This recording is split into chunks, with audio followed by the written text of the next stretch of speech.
வணக்கம். நான் உங்கள் ஸ்டுடியோ கஸ்டமர் பார்த்தீங்கன்னா, ஒரு ஸ்டீரியோ ஆம்பிளிஃபையரை கையில் கொடுத்து, இது செட் ஆன் ஆகுதுங்க. ஆனால் கொஞ்சம் நேரத்தில் டிஸ்ப்ளே ஆஃப் ஆகிடுது. எனக்கு வந்து டிஸ்ப்ளே சேஞ்ச் பண்ணி கொடுத்துருங்க. அதுதான் ஃபால்ட்டு அப்படின்னு சொல்லி நம்மக்கிட்ட கொடுத்துட்டாரு.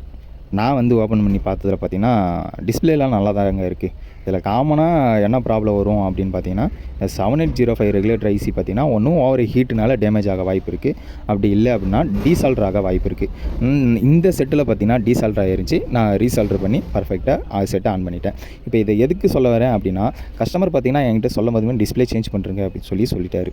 ஆனால் இதில் பார்த்தீங்கன்னா ஜஸ்ட்டு அந்த ஐசி மட்டும் ஓவர் ஹீட்னால் டீசால்டர் ஆகிருந்துச்சி. அவ்வளோதான். நீங்களாக ஒரு முடிவு எடுத்துகிட்டு உங்களுடைய ஆம்பிளிஃபையரில் இருக்க ஒர்க்கை வந்து அதிகமாக ஏற்றி விட்டுறாதீங்க. நீங்கள் உங்களுக்கு ஏதாவது ஒரு டவுட் அப்படின்னா மறக்காமல் வந்து நம்மளை வந்து காண்டாக்ட் பண்ணுங்கள். நான் உங்கள் டவுட்டை கிளியர் பண்ணுறேன். அப்படி இல்லைனாலும் உங்கள் நியர்பையில் இருக்க டெக்னீஷியன் கிட்ட போய்ட்டு உங்கள் டவுட்டு கிளியர் பண்ணி உங்கள் பர்ஃபெக்டாக உங்கள் ஆம்பிளிஃபையர் ரெடி பண்ணி யூஸ் பண்ணிக்கோங்க. இந்த மாதிரி கண்டென்ட்டை ரெகுலராக வச்சோன்னா நம்மளை சப்போர்ட் பண்ணுங்கள்.